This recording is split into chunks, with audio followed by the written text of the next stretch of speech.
How to Create a Glitch Monologues Season 12 Chapter 8. This is Episode 8 of How to Create a Glitch in the Matrix Monologues Season 12. In this episode we will be talking about orientation, exegesis, the dialectical process, and the cycles of bodily rhythm. Returning to Chapter 1 of How to Create a Glitch in the Matrix, the complete series. It is now fundamental to say that an individual's expectation field is concentrated or released according to certain patterns created by the cycles of bodily rhythm. That is, the expectation field is concentrated the closer one comes to a release. These cycles of concentration and release produce patterns in the behavior of people, which make them predictable, and so, must be eliminated if one wants to see a glitch.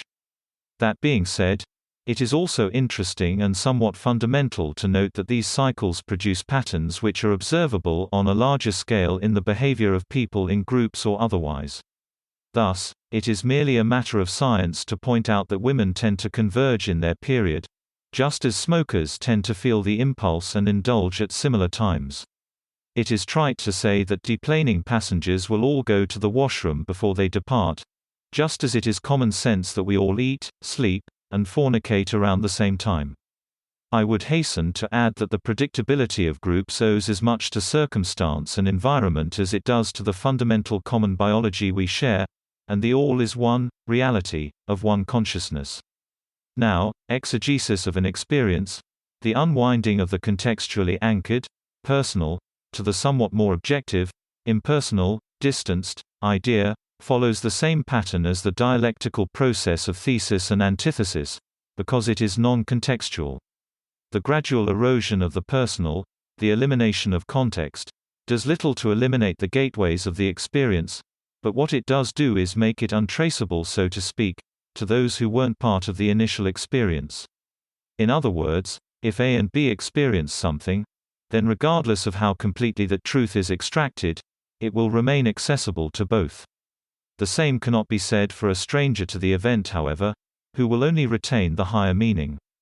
In this way, the bare, personal, of an experience, is like a key, to a lock created by the puzzle of exegesis. Now, interestingly, what abstraction, or exegesis, also does, is make it possible to orient one experience to another, which otherwise would be impossible given the personal. What I am saying is, the clockwork creates, by exegesis, giving one the ability to exist within a resonance space created in the vacuum of so many personal memories. A kind of consonance, which cannot be made in the purely personal world of our emotional associations. The key step remains the exegesis, the abstraction, the separation of the personal from the emotional, the sublimation of the tension of the moment into the tension between all things, finding a release in the patterns created by how so many pieces fit together, distanced from the moments which comprise them. But of course there is a price to all this. There is a trade-off. The personal that we discard through our method of exegesis creates spatial and emotional distance between us and others. It isolates us, because it makes our thoughts unrelatable, unattached, impersonal, subject to a process that might escape all those but those who were present. In effect, by eliminating the personal we are eliminating the patterns which comprise our expectations, our rhythms, our releases. To put it bluntly, exegesis without the personal is a form of thought encryption. It narrows our gateways, erodes our personability. That's the end of the podcast for today.